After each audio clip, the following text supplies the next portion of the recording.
Wow. Hey, y'all. Hey. So, welcome to another episode of The Full Set. My name is Didi Delgado, and I am here with my esteemed colleague, none other than Bad Dominicana, Zahira-Kelly Cabrera. Zahira, welcome. Thank you. Thank you for having me. How you feeling today, boo-boo? I'm good, even You though good? Niggas come on the show and they say they good, and then it's like everything around you, COVID, pandemic, like it's helter skelter out here.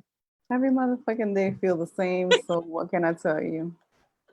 No, that shit is valid as fuck. This is the new normal. Have you come to terms with that? I'm trying. I'm trying. Okay. I'm trying to come to terms with the fact that this might or probably is long term, not just like, oh, a few days. Right. Nah, this is kind of for the long haul. So I'm trying to mentally prepare. Thank you for like sharing that because, I feel like everyone's trying to figure it out. And I really appreciate when people don't have the answers. So, and they can stay here and acknowledge that. So also that's real shit. So thank you. Yeah, I mean, it seems like even the authorities aren't sure what the fuck is going on. You seen Fauci? He was like, I I don't know, keep, niggas. I keep reading all these articles by scientists, and they're just like, "Well, we think, but we don't really know." And I'm Right, just right. like, "Okay." You're like, all right, I see you out here. So I want to introduce you to my following. Some people know you here, but we like a quiet, close-knit community. And so boom, like, you know what I'm saying? So I want to read some of your bio. Because I feel like if people want to know more about you, they should just traffic over to your website. And so that is in your bio as well. So I'm going to spit off some hot takes. Zahira-Kelly Cabrera, aka Bad Dominicana, is an Afro-Dominicana mommy, writer, DJ, singer, songwriter. What? Visual artist. Some may even say that you are a social media personality. You are a mujerista. Did I say that right? My first language is not Spanish, bitch. That was perfect. Oh, thank you. Thank you. You're also an award-winning social cultural critic, which I want to get into. We want to touch base on that. And you're known for advocating for Latina visibility and rights on social media and unfiltered social critique, broken down and accessible language. You are born in New York City and raised between Puerto Plata, Dominican Republic, and the Bronx. Gotta love a Bronx bitch when she come on, okay? Yeah. I'm a bird. If you didn't know that about me, because we just met, I am a bird. And you did that. You're like, say what the hell what? You did that traveling with your mom, who's also a creative Renaissance woman. I want to skip down to something for a second that I found validly like, wow, surprising about you that I didn't know. So you co-hosted the Afrolatino Festival in 2017, the concert part, and you're a TEDx Women-Mexico City speaker. You've done speaking events, keynotes, workshops, panels, and lectures at Stanford, Columbia University, UPenn, Brown University, USC, NYU, Emory, Sarah Lawrence College, National Dominican Student Conference. Bitch, where haven't you been? Welcome to my show. That's it right there. I'm so excited to have you here. Why you say yes? Huh? Why you say yes when I asked you to come on my show? I mean, it seemed interesting, and I don't know why not. Why would I say no is a better question. No, that's I valid. guess to me, I don't know. I'm pretty open to most things, unless it's like some really fucked up, shiesty, shady shit. Yo, you a So Bronx bitch. Because every Bronx bitch I know would be like, unless that shit shicey and shady, like I'm like, do we all use the same vernacular? So I wanted to talk with you about you said that you like, your bio states that you're like a social cultural, like what is that even? Is that means like you talk about pop culture? Like what do people know you best as? I just seen one of your last tweets and I was like, I'm so happy you coming on the show because they think I'm the only one that talks like this. what was the tweet? That was a good question. Hold on. I'm gonna go to it right now. Incriminating evidence. Yeah, what? She was like, wait, don't tell her, don't tell her, don't tell her. Oh no, I want to know. I don't care. I mean, it's public. so many people just like been stressing my tweets out. I mean, I welcome new followers, but I be trying to find something and can't find it. So hold on one second. Bad.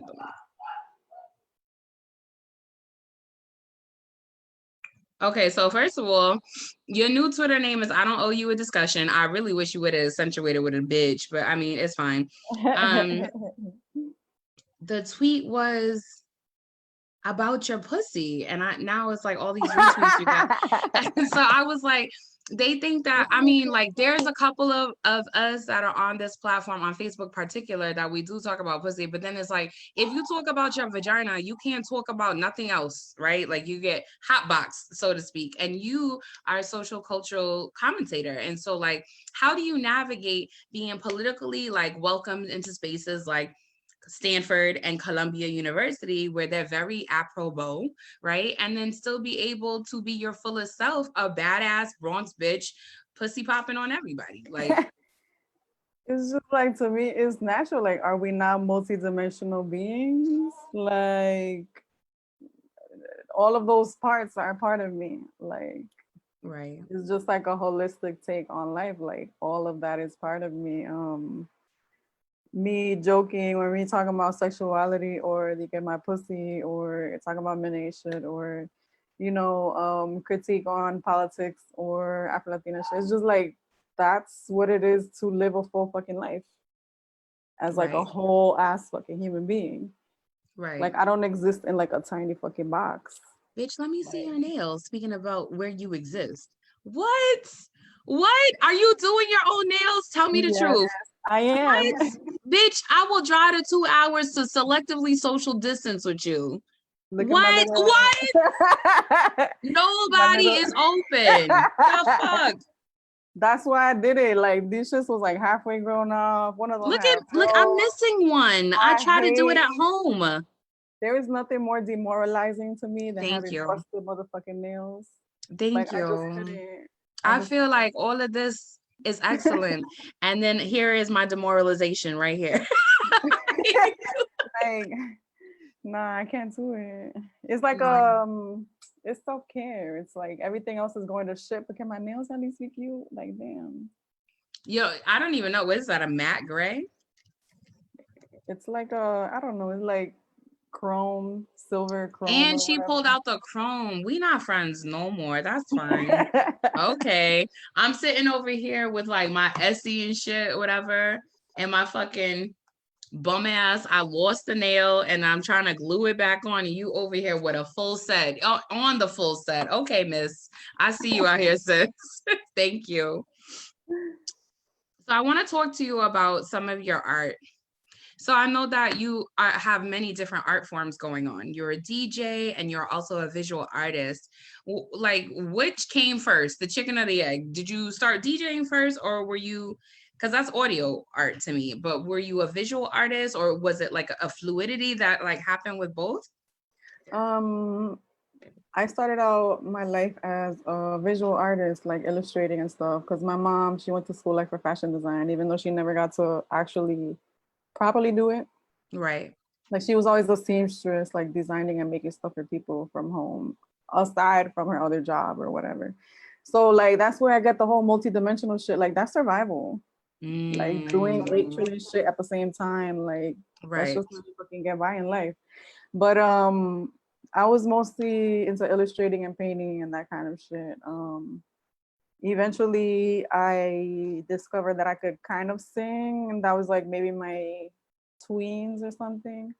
I took like opera lessons at that point, and Nah. So I like you was brought on some to. like, you was on some Phantom of the Opera, Think of Me Fondly type shit. Right, but like, since when do like Black Dominican girls from the Bronx?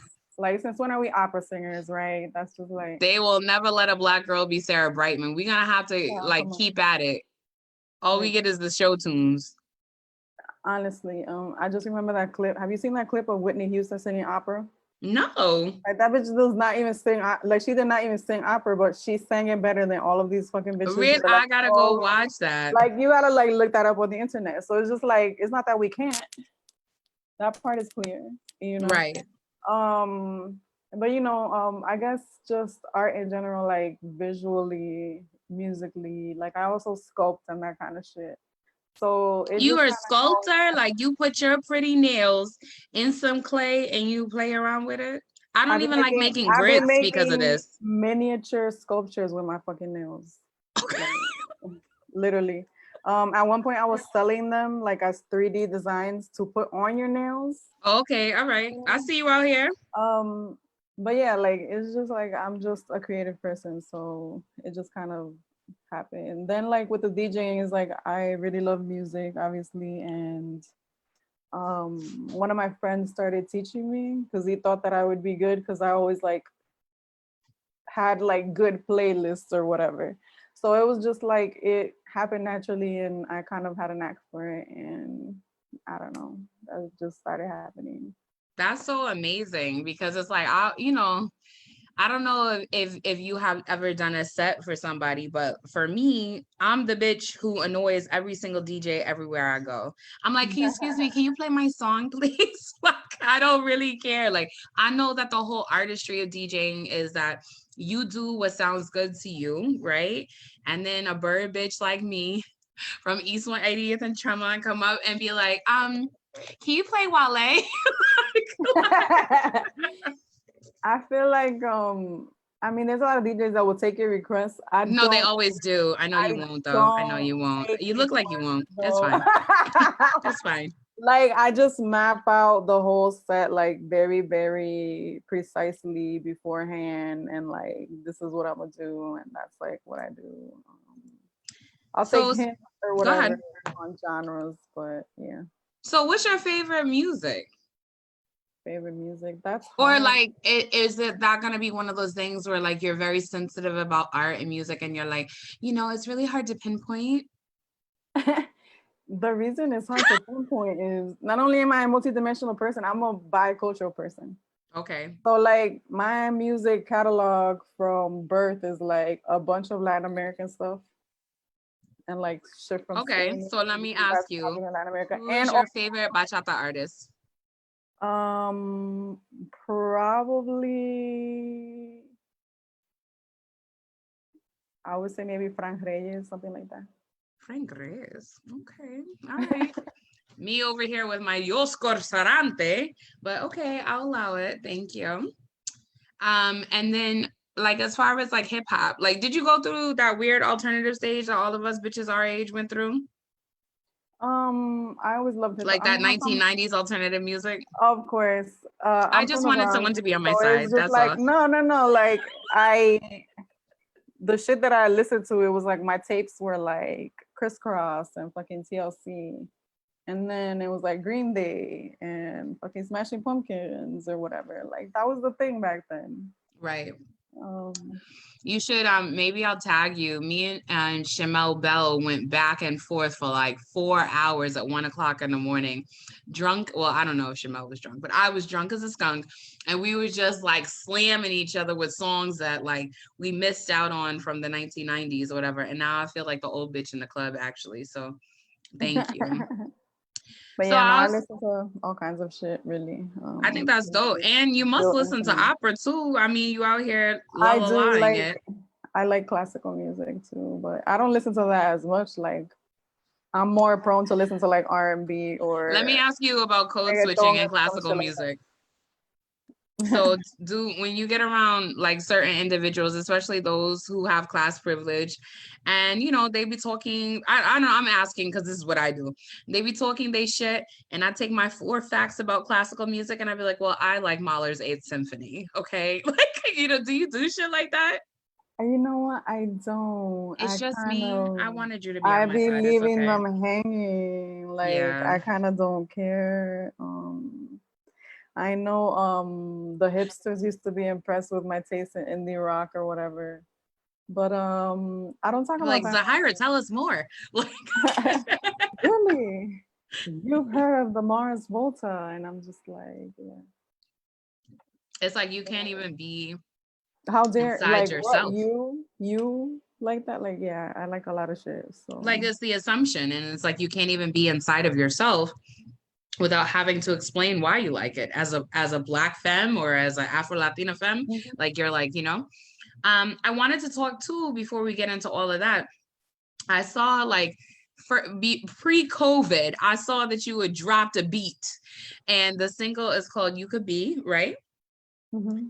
And now you dropping music, you just out here like, I mean, what's going on? That that took a lot out of me. I've always been really scared of anybody hearing me or anything that I do musically. Like I had a whole Mhm. ass band and never let nobody hear anything that we did. You had a band? Yeah. I had like an Really? Afrobeat band at one point. You know, So a bitch like that me loves was some like Afrobeat. that was just like a personal challenge, like for me to like get over like the whole fear of doing that. Like I'm not trying to be Beyonce. I don't really care about charts or whatever the fuck like that. It's just like Right. literally doing it just to do it. Like I realized like I'm super scared of making music, but it's like I'll post a sketch that's half done, Mm-hmm. like an illustration. I don't really think about it. I'm like, whatever. It doesn't matter if people like it or not, or if it sells or not. It's just like I did this because I fucking felt like it, right? So it was just like, why can't I be that way about music? Mm, You know? right. So that's really what was the driving point behind that. So I know that when you speak at these like institutions, you know, it's a lot. And you go there and you speak about, you know, your Afrolatinidad. And can you explain to my followers who I never speak Spanish to, because I'm just not, for me personally, it's not the basis. Like I didn't grow up as in a Spanish speaking home. I learned it from being in the streets with a whole bunch of Puerto Rican bitches. So when people hear I'm Black and Mexican, they're like, but you speak Spanish like a Boricua. Like, you know, so I really don't speak Spanish that well. I understand it more than I can, what's the word I'm looking for? More than I can output. I can understand it. If someone's speaking in Spanish to me, I'm like, okay, and here's my answer. Like, you know, but Afro-Latinidad, like, what is that? Because a lot of Latino folks, Latinx folks do feel like, oh, I'm Black, you know, because originally, and then they go into the story of how like their ancestors was colonized. But right now in present day, especially in America, and even in other countries, I've been to Puerto Rico's not a country, but I've been to other countries where Spanish speakers do that cringe thing when you tell them as a brown person that's darker than them that you're also Latina. What is that about? I mean, that's kind of what I focus on is just like anti-blackness in Latin America and the erasure of Black people. Anti-Blackness in Latin America. Right. It's just like breaking down like the myth of like, woo, we're all a rainbow. We don't have that hair. We're not like Right. that. We're different. It's like it's not different. Anti-blackness in the Americas was invented in Latin America. It's Mm, still very present. That's why when you turn on the television in Latin America, like you turn on Univision Telemundo, you're not gonna find no Black people.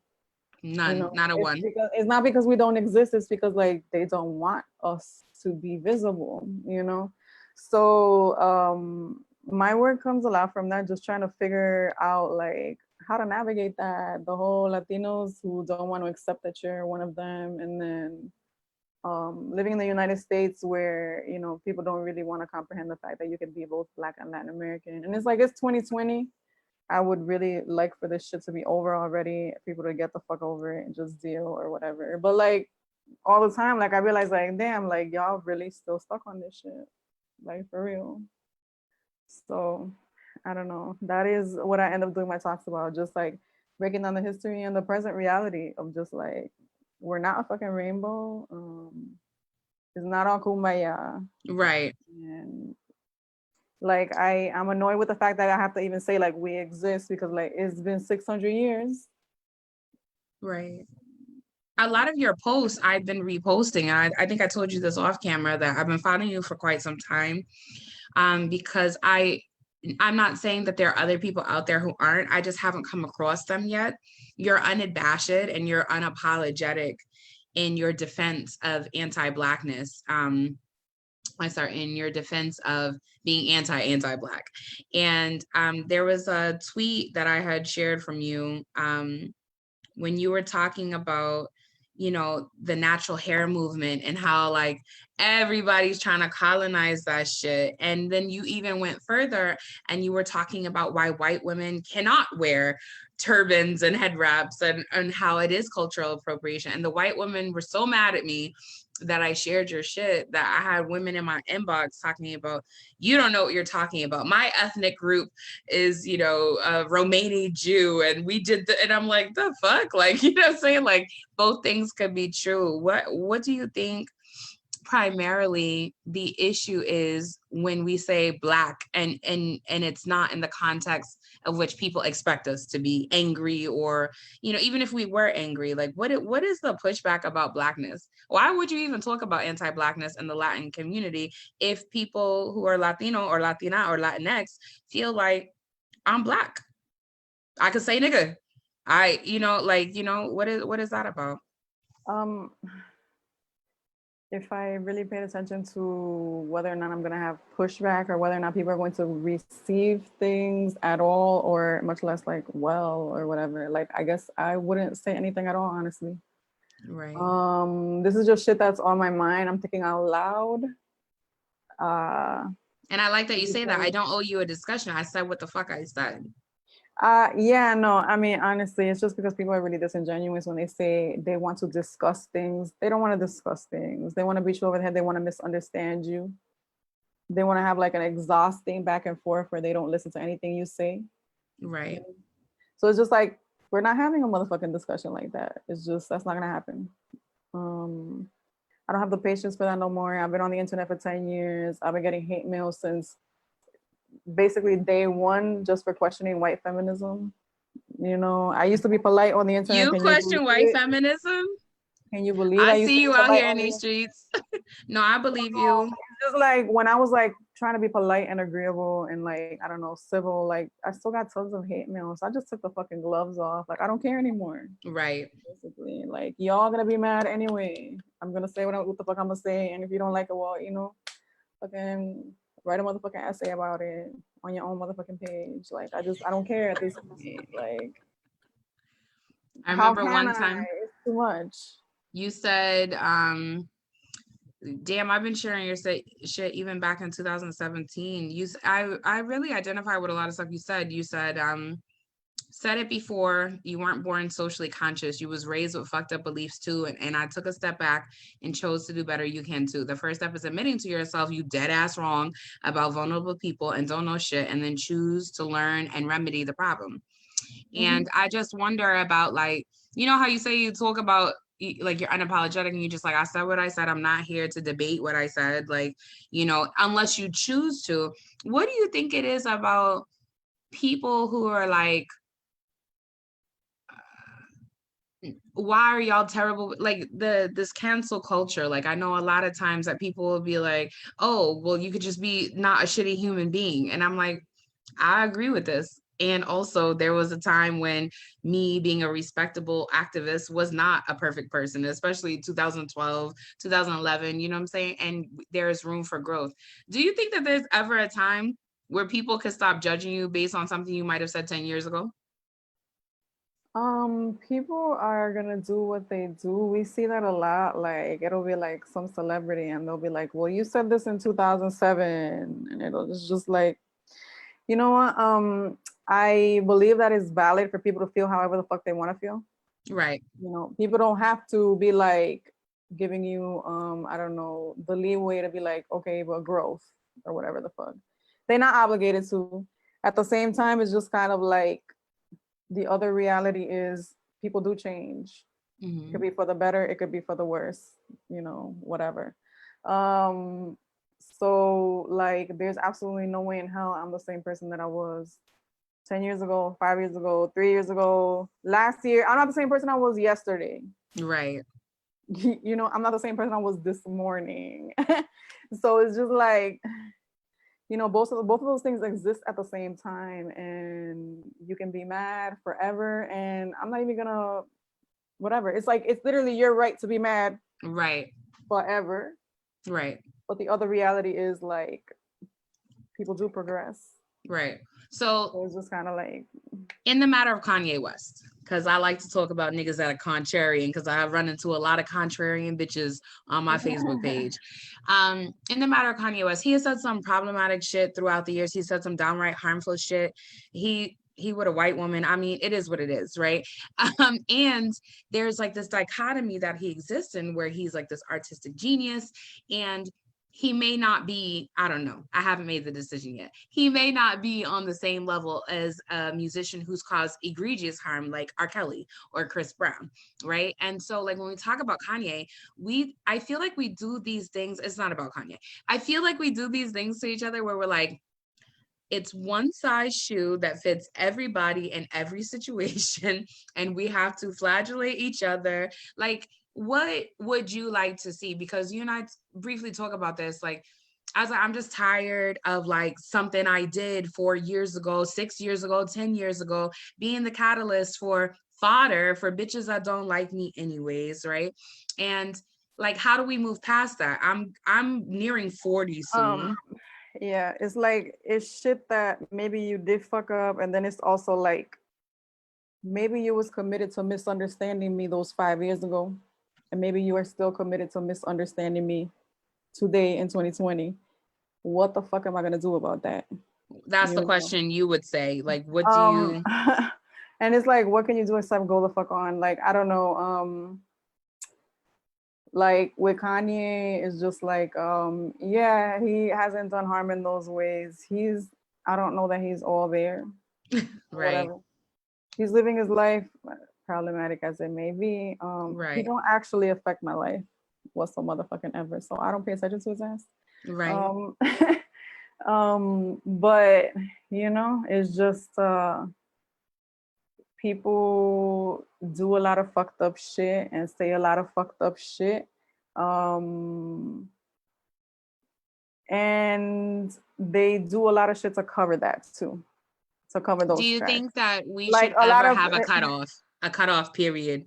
Like, you know what I'm saying? Because if it's not causing someone direct harm, if it's just a situation that happened, you know what I'm saying? Like, should there be a cutoff period for how long we drag on each other over this shit that happened so long ago?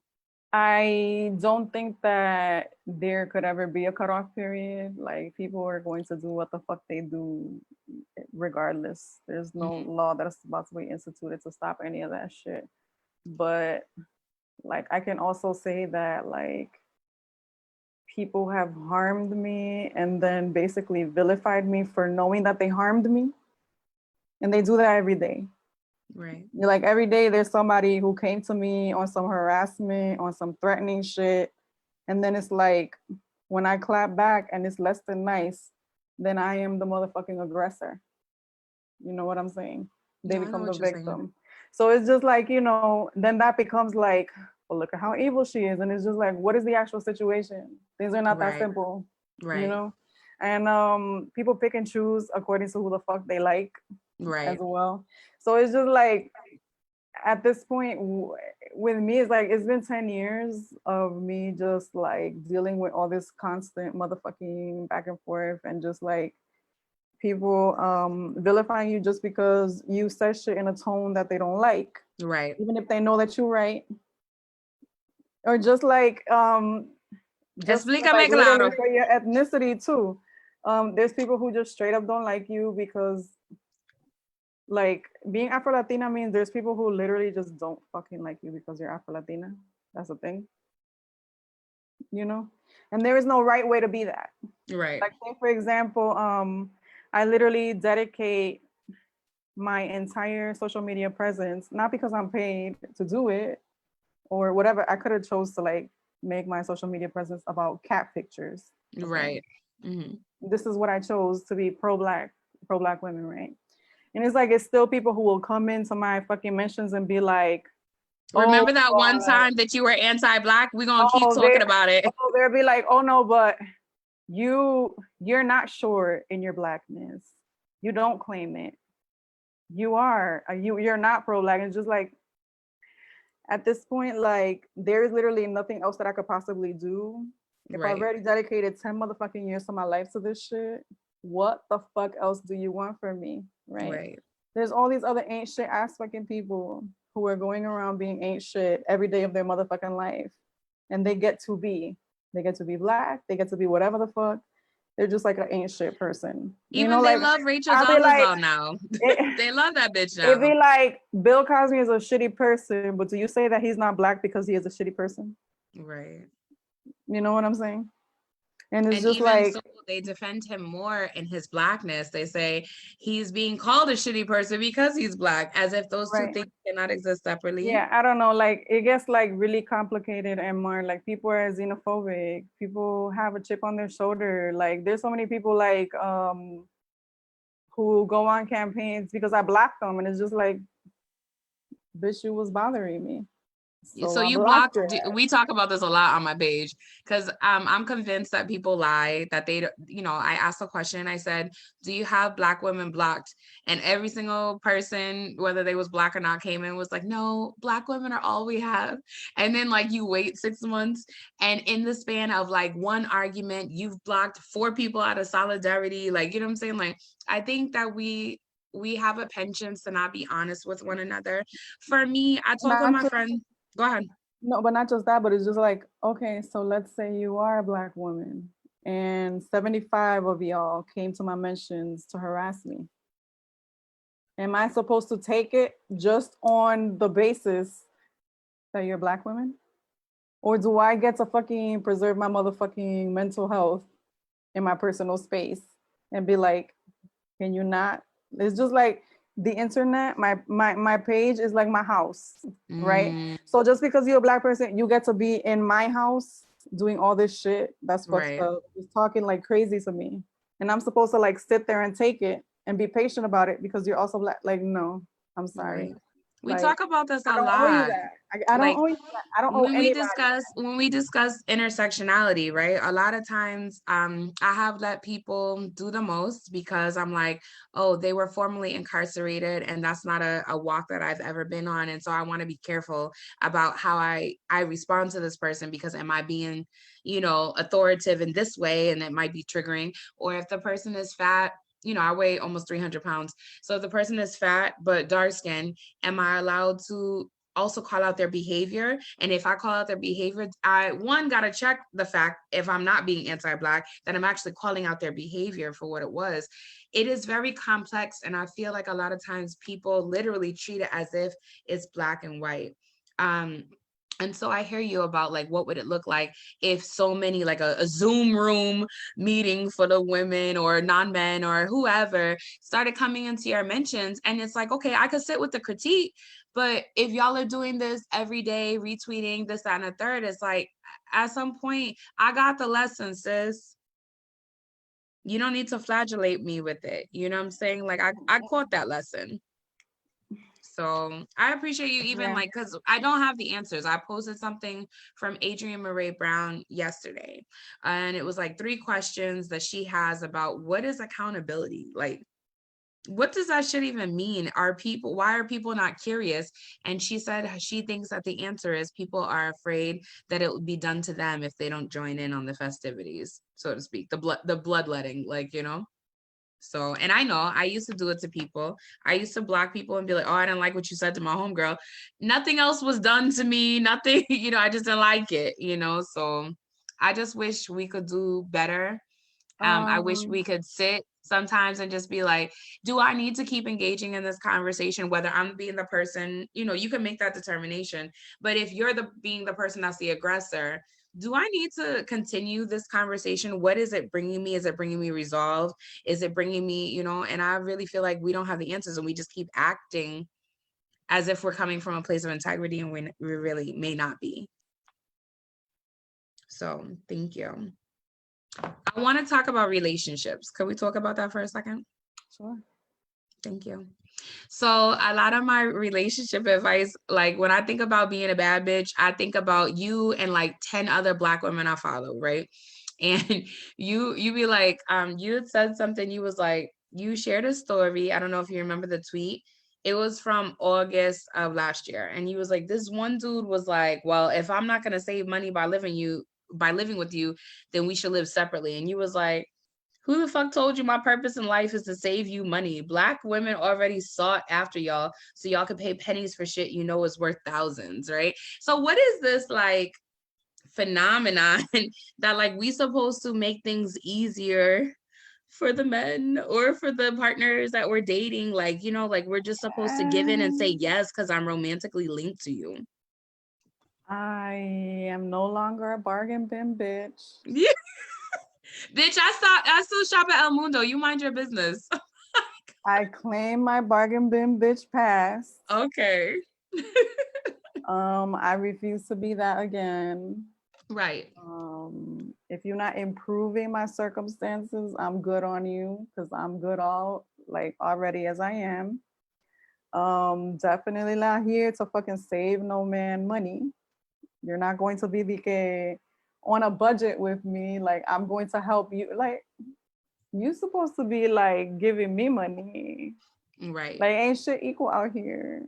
Like men control all of the resources regardless. And I know they try to be like, well, not black men, not men of color. Like I live in the Dominican Republic, okay? And how long did you This live there? You went to country, high school there, right? I went to high school here. I did like a couple years of elementary. Was here again for a year in like 2010, 29, 2000, yeah, 2010. I'm back here again. I'm trying to stay here. This country is run by men of color, Right. by black men. Right. They control all the resources. Women are the most educated sector and also the poorest sector.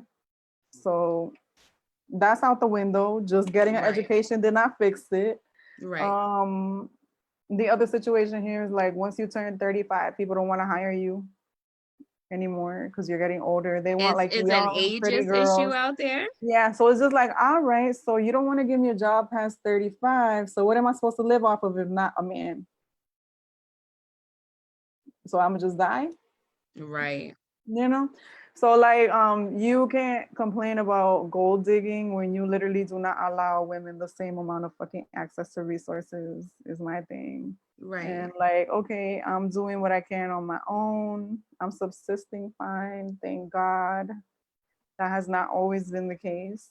But like basically at this point, if you're not gonna add, if you're not going to improve on my life, like what the fuck am I doing here? Right. Like I've already been the wife who is cheap as fuck to keep.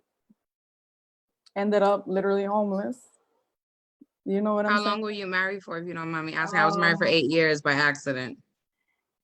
By accident. Listen, we not. We don't gotta get into it. Life is complicated. It's complicated, boo. I was married for a decade.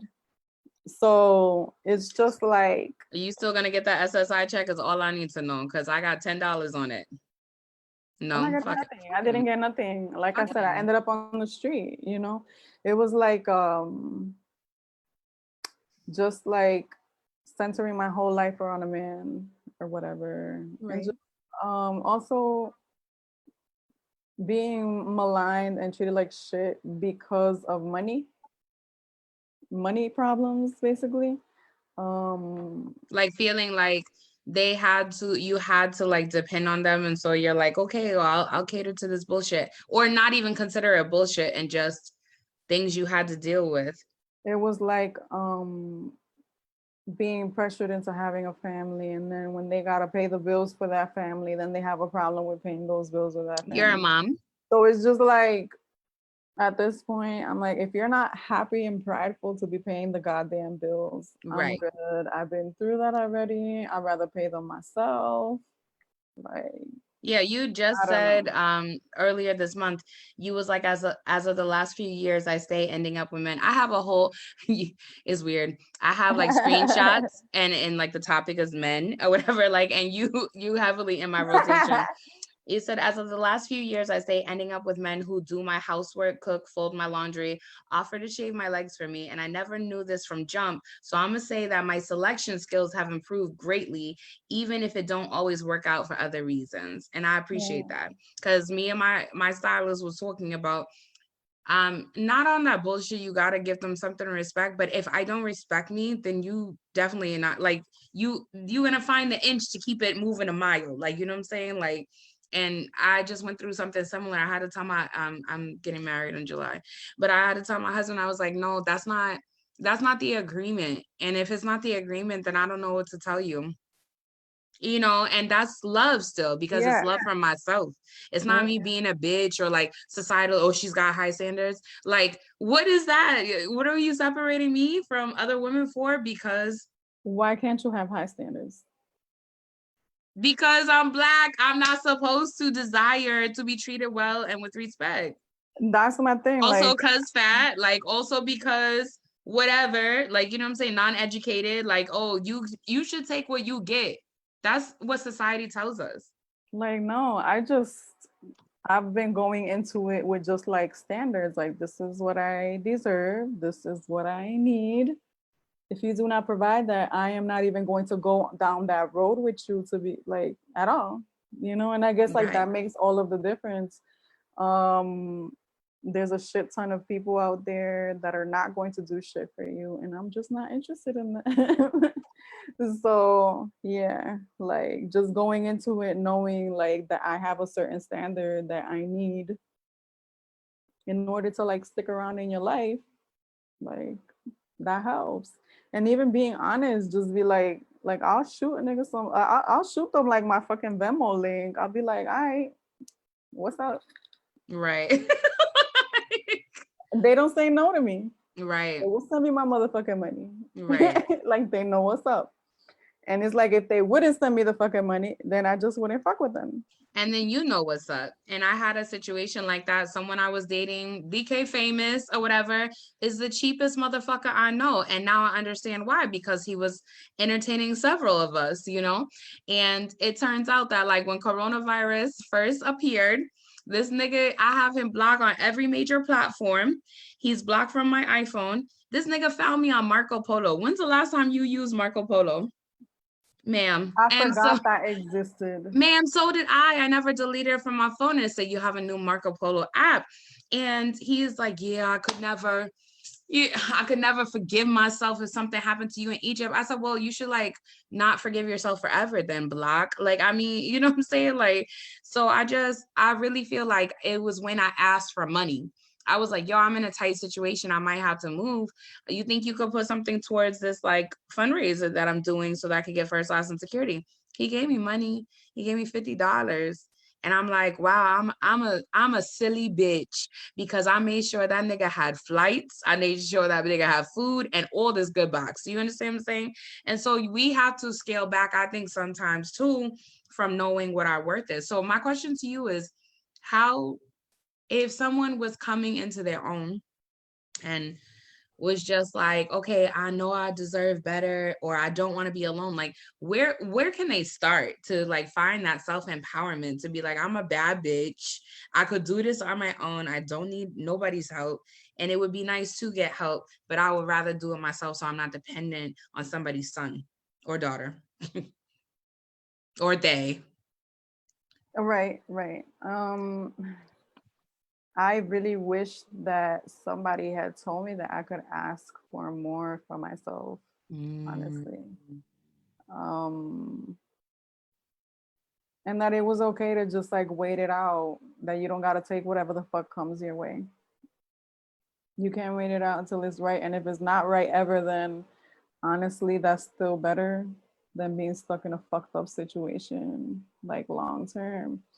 Those are things that I needed to fucking know. Cause like, yeah, you don't want to be alone, but at the same time, do you want to be in bad company? And I feel like I fell into that trap a lot of times. Like, I don't want to be alone, so I'm going to settle for XYZ. And like, I appreciate it's you not even worth throwing it. yourself into It's it. like, Because a lot of motivational bitches would be like, no, bitch, this is what you need to do. And like, you're not giving the no, humanist that's element. what I'm saying. I'm claiming my bargain bin bitch pass. My I don't ask for nothing fucking pass. Right. Like that's where I'm coming from like not asking for nothing and not getting nothing precisely because I didn't ask for it. Right.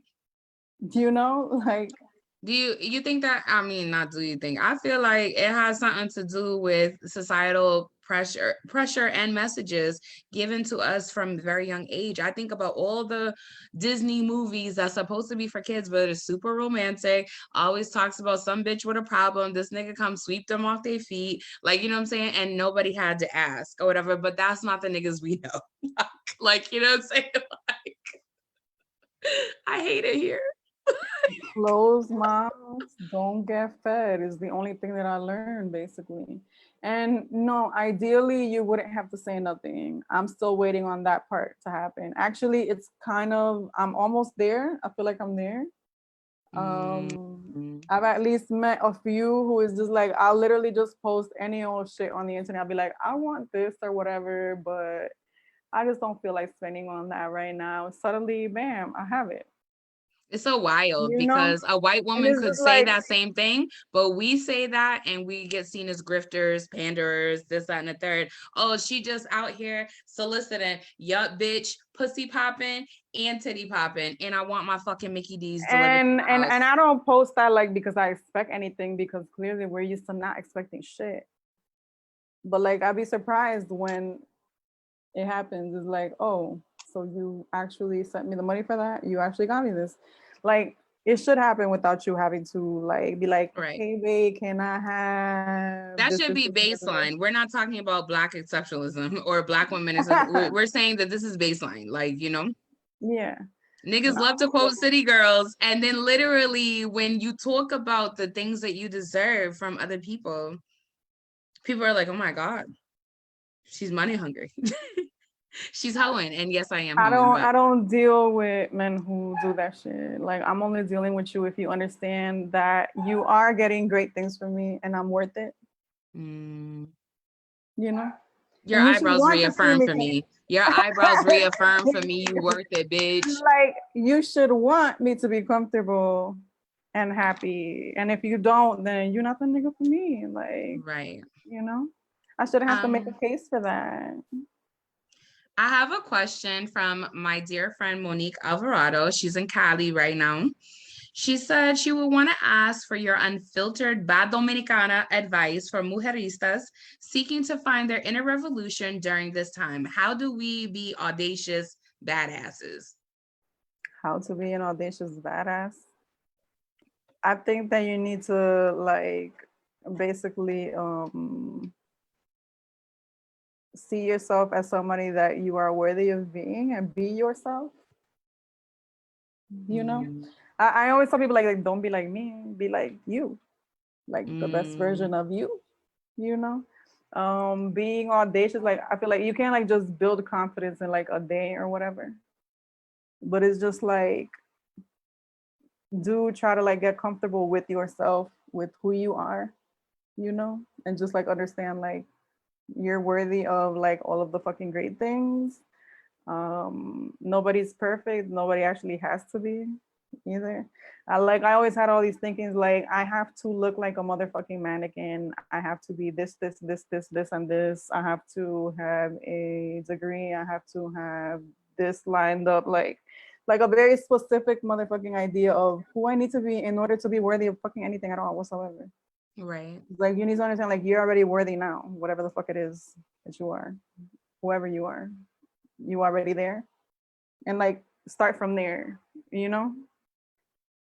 No, I appreciate you answering that. Something I've been working on personally, and I have to thank my friend Tamala.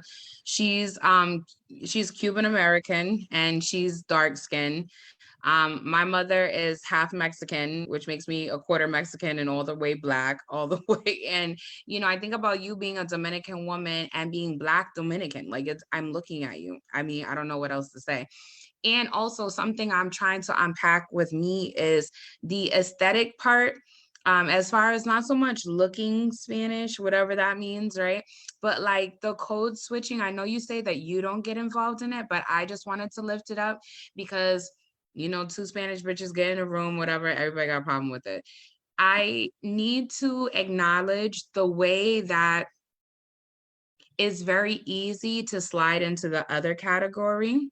You know what I'm saying? Because there's the saying in Spanish, la sangre conoce la sangre, like that blood knows blood. And, you know, you think of people who share Asian descent and how they're very willing and quick to help each other, people who are Irish or Italian, very quick. And I think that Black people have this inherently, but then because of all the divisiveness between ethnic groups and Blackness and how white supremacy demands that at times, I find, you know, me and Tam was in Miami, and I'm the one, even though, like, you know, it's very hard for me to communicate outwardly in Spanish, I'm the one who can speak the Spanish when it's time to order the food, when it's time to get the money, when it's like, you know what I'm saying? And Tam is like the Cuban bitch that live in Miami, like, and they provide deference to her. And it's because of the aesthetic. And so like my white nose, like, you know what I'm saying? And like, they don't even want to fuck with me when it comes to Spanishness. But I know that sometimes I still use my otherness to my advantage.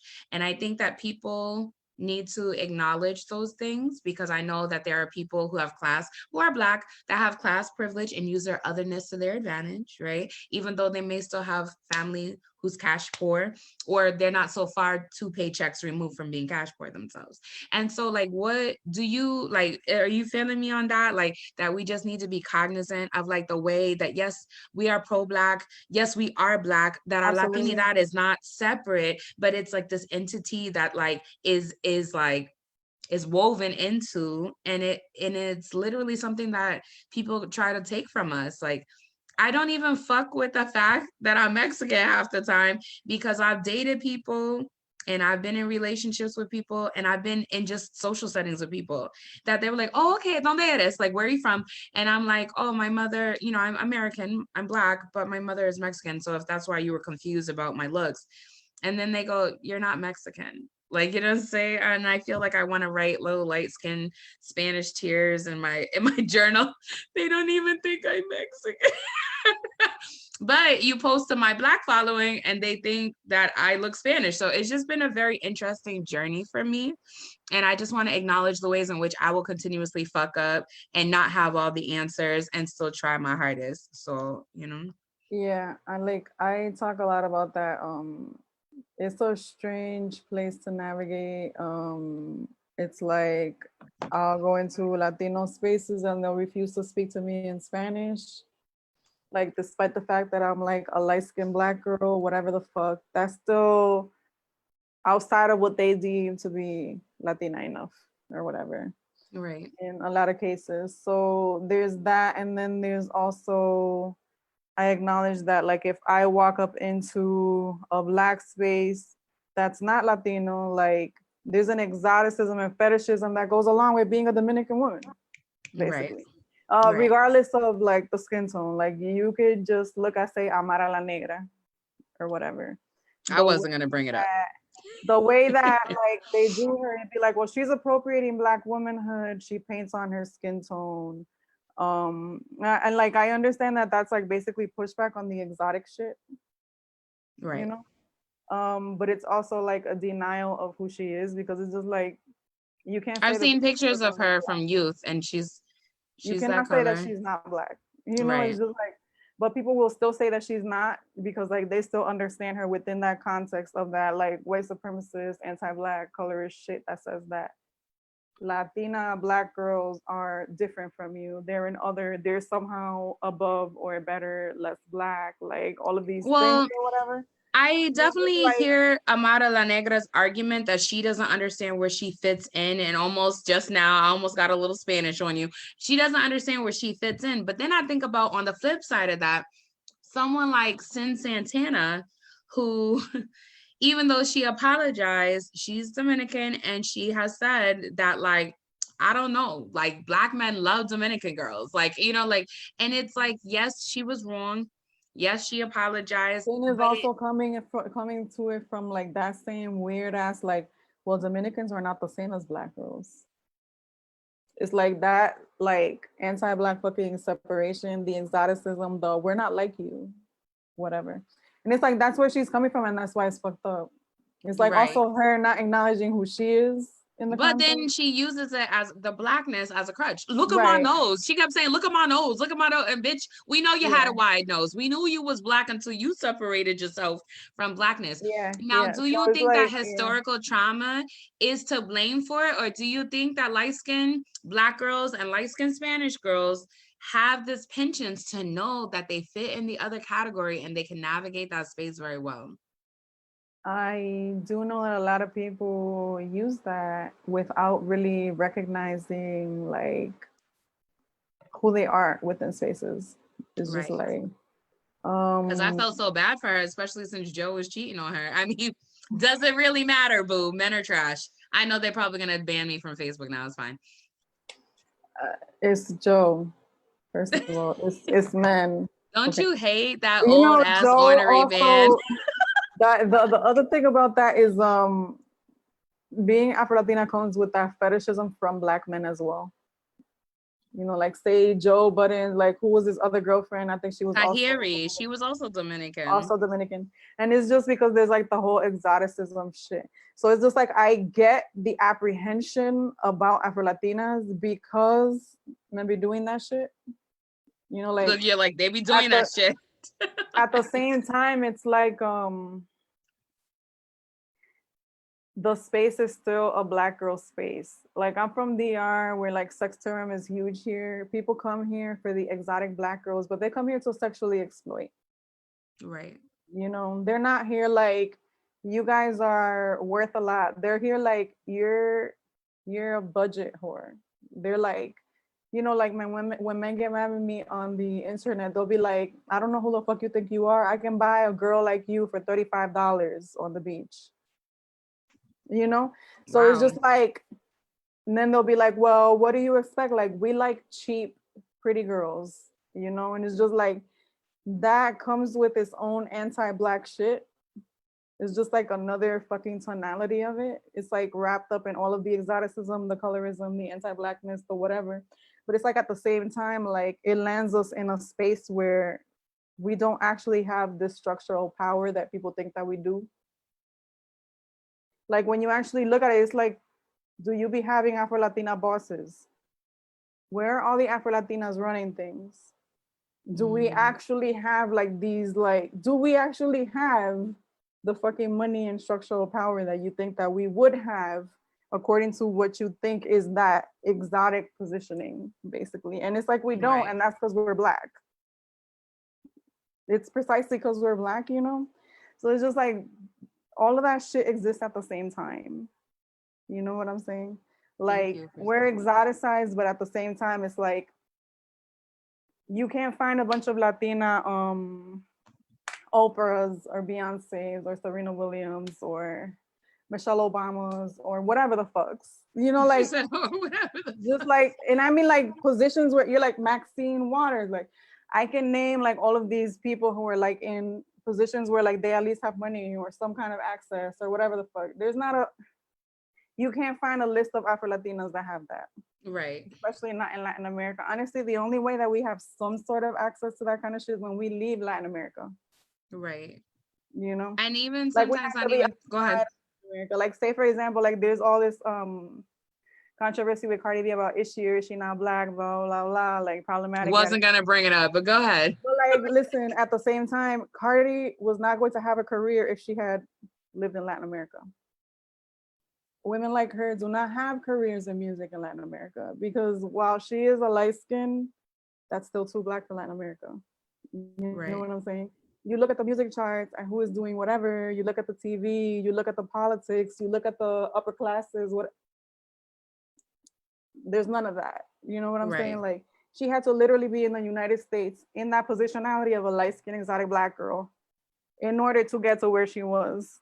You get what I'm saying? It's just like, No, I hear you. it's like Because even like a form of Selena, privilege, and at right? the same Super time, light skin. Love her. God rest in peace, right?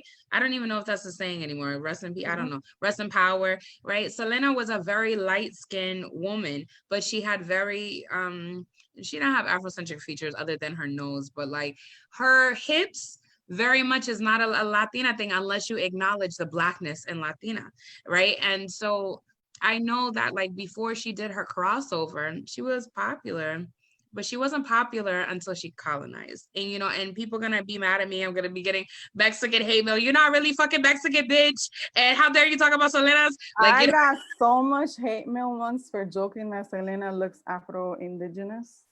She does. My grandmother is so literally much for that shit. Woo, I was just playing, guys. But it's true. She looked fucking Caribbean. That's right. what Caribbean women be looking like. But anyway, well, Caribbean Latinas, like that's what they be looking like. But yeah, it's like it's mad complicated. Like there's like this aspect of like this like exotic colorist anti-black like privilege, and then at the same time it's like you still black, bitch. We don't want you in we don't want you in your own country. We don't want you there. Right. We're not going to give you a chance ever. I'm sorry. So that's what I was gonna ask you. So like, Cardi B is Dominican too. Those things exist at the same time. And you know, Dominican Republic has a very I don't want to say interesting because I don't want to call it that. It's a very violent history, and even still current day, like they're exporting Dominicans that are dark skinned because their, you know, their nationality or their nacimiento is more Haitian than it is Dominican, right? And so I think about the ethnic cleansing, and I don't know if I'm pronouncing his name right, Trujillo. Okay, thank you. Bitch, my double L's sometimes they just be like Trujillo. And so I think about that, and like how there was so much like forced ethnic cleansing. It's kind of like the conversations I used to be on mejente.com, because I used to have a huge problem with like the anti-blackness and never knew that that's what it was. I didn't have the education or language that I have today. And I'd be like, well, I'm a proud Afro-Latina, like, you know, and I didn't know what the fuck that meant. That we were using, but that was, there were you know, still people who understood themselves as black, you know. The thing about the Dominican Republic is like it's not even a like a singular exception. It's not. I just used it in the context of Cardi B. You like it's like all of Latin America has had ethnic cleansing. You know, that's like why Mexico only in the last 3 years even acknowledged black people in their census or whatever. Like they just were not trying we were like, and I just know a little bit about Mexican history because I think it's my right. And it was, if they were, it was like, you know how they used to say here in America, Octomaroon, this and the third. We was like the 16th like label. Right. You know what I'm saying? So it's like, you know, DR, they never succeeded with that ethnic cleansing shit anyway. The majority of DR is very black. Like it's very few places you're gonna go in the Dominican Republic where you're not gonna come across a bunch of like black people, mixed black people. Like that's just the majority. But the standard is still to not be black. Right.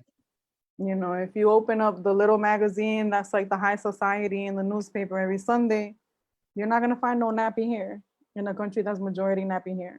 Right. You know, so it's just like there is not actually any space to be black, you know, in a black country. And it's like the unspoken, it's like that's not even my hair. My, you know, my family is probably gonna hate me for saying this, but I don't care. My grandmother would prefer to see me with my hair like this. This was 2 hours of flat iron, pin curls, holding it, having the wrap on to keep my roots flat, bitch. You understand what I'm saying? Because if I wet my hair and I wear it like that, my grandmother would be like, this is not agreeing with you. This covers your face. Like, what it really means is that it's too black to be in this family. Yeah, basically. That's kind of how it works in all of Latin America, you know? Right. So thank you for like going down that trajectory with me, because I feel like it's complicated. Being us is extremely complicated. That's all I can say. It's complicated in Latin America, and it's doubly motherfucking complicated when you fucking leave Latin America, basically, you know, because there's all the shit going on there, and then you land here and it's like a totally different fucking positionality. When I Like, went to Milwaukee, my Uber driver was Dominican and he was talking to me about Black Lives Matter. And he was like, yeah, I just don't understand. I was like, how could you not understand? So, and then my friend was like, bitch, why you got to get into a conversation about politics everywhere we go? And I was just like, he brought it up. I just answered his question. Like, you know what I'm saying? it's What just, suggestion do it's you just have for people who are like, you know, he said he understood prison. He said he doesn't think that people deserve to go to prison. He was like, but I just feel like if Black people, and I went like this because I was like, bitch, you darker than me.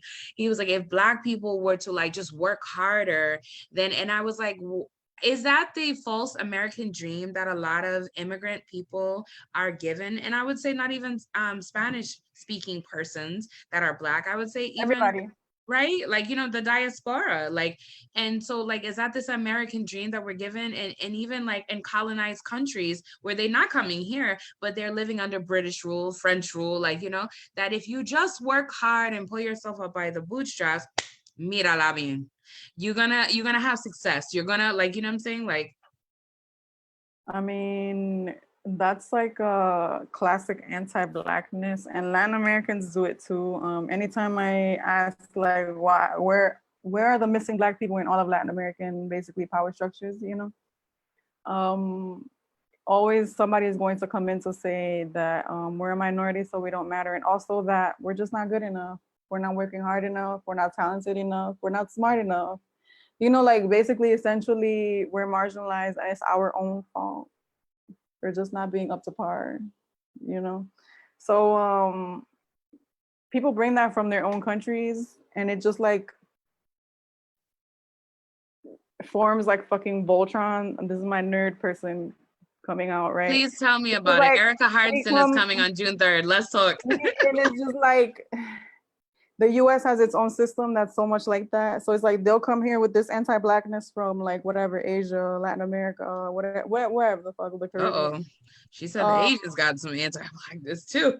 of course they do, and that's pre-colonialism. Mm-hmm. You know, and then colonialism again, it formed like a Voltron, like, okay, we got this, and now we're gonna put this on top of the white colonialist fucking anti-Black shit, and now we have like a motherfucking monster that's like twice as big, 10 times as big, you know. So it's like the example that I could give you is when Trayvon Martin happened, George Zimmerman is like Peruvian or whatever, something like that. It's so uh, weird. Like, I knew La Sangre conoce la sangre. I knew that he was a little Latinx. Oh, apparently he has some kind of Afro-Peruvian family too. I They hate it here. use I that hate to it say here. that, you know, it wasn't racist or what, it absolutely was fucking anti-Black.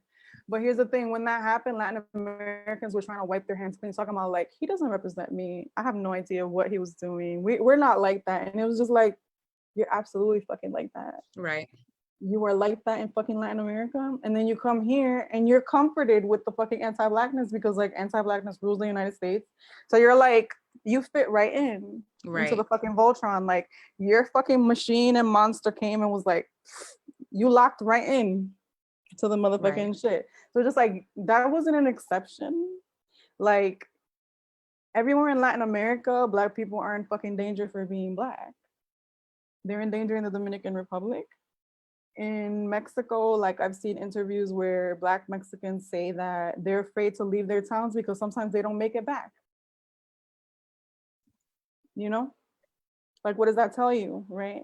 In Argentina, like they did a whole ethnic cleansing where they tried to get rid of all the Black people. They didn't, but they Because a tried. lot of the people in Argentina are like blonde hair, blue eyes because of colonialism, right?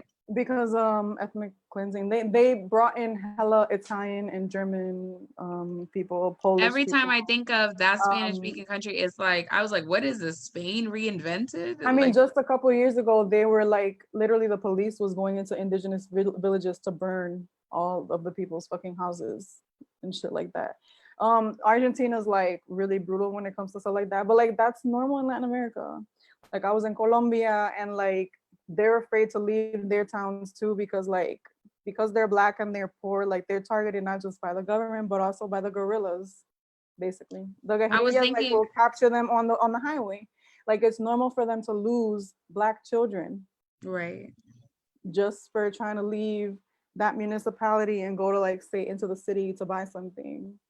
like their children will just disappear. The guerrilla will grab them to like indoctrinate them or some shit like that. Right. Or they'll just die. Like there's hella black activists dying in Colombia, like being targeted by the state. So it's just like being black is extremely dangerous in Latin America in general. So for you to like act like those people did not come here and become a George Zimmerman, like that, it's not connected. It's like it's absolutely fucking connected. I think about Marielle Franco, from Brazil, and I think like how there's a connectivity between white supremacy. Like, I don't know if you've ever read The Ghost Oh, of police Capitalism. brutality in Brazil is absolutely motherfucking horrible, and it's all black Right. people dying. It's all black people dying. So it's just like you just can't say that that came out of the blue and that doesn't represent Latin America. That was just like a one-off motherfucking case because he was influenced by the whites. Like you don't need white American influence to be that in Latin America. Right. They're that all on their own. So Ghost of Capitalism was a book that I read by accident. Sometimes I read the best books by accident. And it was about the Eastern Indian conflict, we'll call it conflict, but about the ethnic cleansing that was happening there and how it was like a quest for land, And I think about how indigenous groups just worldwide have like land ownership. And even here in the United States, we have like this land that we live on belongs to someone else, and instead of us acknowledging and like coming together and bridging those gaps, indigenous people here in the United States of America would have to answer to their own anti-blackness as well. But instead of us coming together and bridge those gaps, I do find that we quarrel over these things as if, your anti-blackness is the be all end all of you, when I know plenty of women who look like me and that I've grown up with, plenty of women in my family will be quick to call me some fat ableist shit. Like, you know what I'm saying? Like, we all have our problematic ways, and I'm committed to unpacking it, and I appreciate you being here. I have one other question to ask you. It's about your art during this time of art in the time of Corona. Like, are you creating right now? Not a lot. Okay. It's like I don't know, I have two modes for creation. It's like I either need to be like in some sort of a happy-ish space, which the uncertainty of everything right now is like fucking with me. Right. Either that or it's like I'm in a fucking deep depression and I need to take my mind off of it. And I'm not in a deep depression right now either. I'm just kind of like feeling things out and trying to go with it because I don't have You a fucking coasting. You But at the coasting. same time, it's like I don't actually have the peace of mind to be creating a bunch of shit right now. I Right. admire people who are like being productive right now or whatever, but productivity is kind of escaping me at the moment. Like I have written a song, I have done some art, but I don't have like the actual motivation to finish anything, nor a ton of inspiration, you know? Like, I don't know. It's like not flowing for me right now. But I'm very moody about that shit in general. Like I have to What's be your a sign? very specific sign. I'm an Aquarius. Bitch. I'm a typical fucking Aquarius. I'm looking at you. So Okay. I'm a Pisces, but I'm 0 degrees Pisces and I'm all the rest Aquarius. I'm Aries rising, Libra moon or whatever, but like my Venus is an Aquarius. Like, I got problems. It's fine. But I hear you when you say it's like you gotta feel like motivated and inspired. And I really hope that like when you watch the playback, because I feel like I'm inspired. The only reason why I keep this show going, I was gonna cancel it and just be like, well, I've done enough. This is episode number 25. I've been doing a show like every night. It's because y'all niggas keep me inspired. Like, for real. Like, I just hear like different walks of life and different stories, and I'm like, I wanted to tune into this, because all too often I think that you and I came up with the show concept together. We're gonna talk about X, Y, and Z, right? And all too often you think that you're gonna turn into some black ass shit or some shit that's applicable to your life, and it's either written by a white person, produced by a white person, and it's not really, so this has been out of my quarantine depression and feeling like, is this what I'm doing in my life in 2020? This is not the 2020 I had set for myself. My It's ancestors and I had not a the conversation. 2020 anybody fucking has set for themselves. But like, when you have conversations with your folks, I don't know what your spirituality is, but for me, I'm like, I talked to my ancestors and they was like, it's about to be a good year, bitch. I'm like, I can't see it. Like, but talking to y'all helps me feel like more grounded. Like everyone's going through the same shit. And we still have like our rich experiences like in the midst of it. And I think that when you hear the playback of this, my hope is that you feel like, the boss bitch is still here and I'm about to drop another track. Like, what I'm saying? Or you feel like, you know what, I'm about to make a bigger sculpture, or that, like you do a speaking engagement somewhere where you getting paid, I don't know, 2,500 because niggas know your value and your worth. So thank you for coming on the show. Thank you for having me. There's one last question I ask all my guests. A bitch like me is complicated and I love two-pronged questions. So my first question is there anything that I did not cover with you today that you was either one, expecting me to cover, or two, you were like, hold on, it's the end? I forgot to say this, right? And two, who would you like to see on the show if you was to ever watch my shit ever again? I don't know if it's something that I would have wanted to cover. I'm very freeform, loose-ended. So I didn't even come with any specific expectations. I was just like, it's gonna be what it's gonna be. I'm just gonna go with it. That's just kind of how I approach things. Who would I like to see? I'm trying to think. Who do I like? I really like Gata from Reggaeton con la Gata. Gata from Reggaeton de la Gata. Reggaeton con la Gata. Oh, Reggaeton She's con la a Gata. Black Panamanian girl who has a show about reggaeton, and that is like super, super, like to me, it's like life changing and revolutionary because like reggaeton began in Panama among Black people, and then it became anything but that.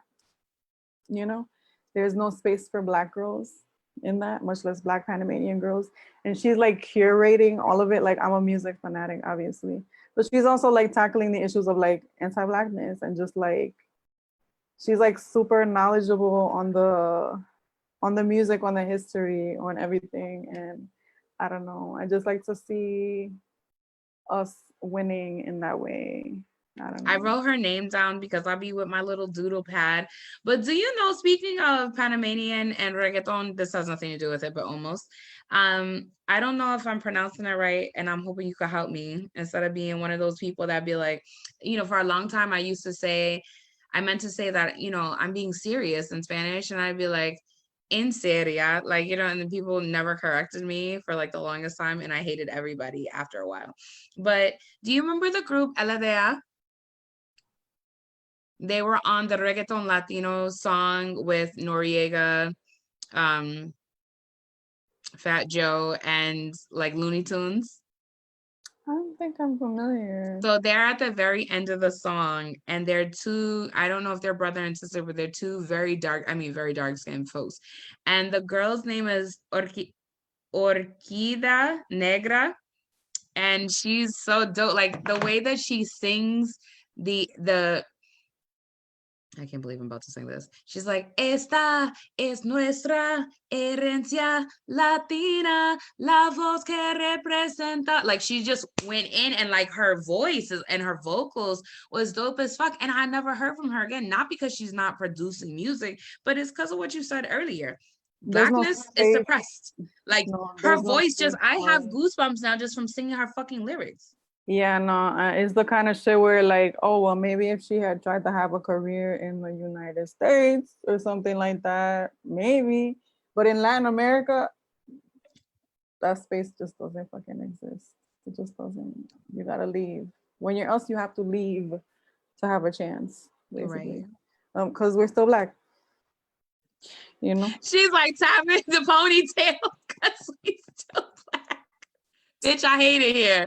I loved having you on the show. You look amazing. Everybody in the Thank comment you. section agreed you looked amazing. Thank I you. agree that you brought your full set to the full set. I have not had a full set yet. So thank you so much I for being my loved guest. when I saw that it was called a full set. I was like, oh, I know she's not talking about acrylic nails, but I love acrylic No, nails. I am. You I are. asked my I logo maker, love you. bitch, you don't even know my life. I asked my logo maker, I was very I was specific. like, I was this like, I is want full set. nails on the photo, and she never And did that. clearly, I am motherfucking obsessed with fucking nails. So, Bitch, you don't even know my life. That's why I I feel named it like the I full look like set. the memes, you know, the Yes. you seen the acrylic nail memes. No, and so thank you for understanding without even understanding that this is what the show is about.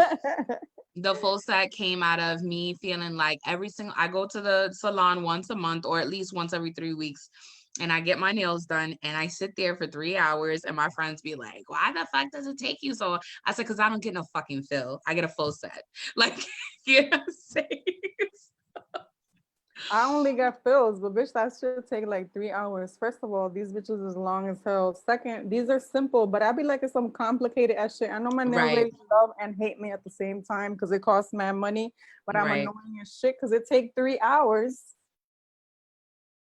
Shout But out to Corey who does my nails and is on break right now because of COVID-19. She's a Black woman in Schenectady, New York, and she's my friend, and I love her to death. So, Zahira, thank you very much for your time. Thank you for spending the space with me. I appreciate you, I and I appreciate can't wait to it. produce this show so you could get the playback.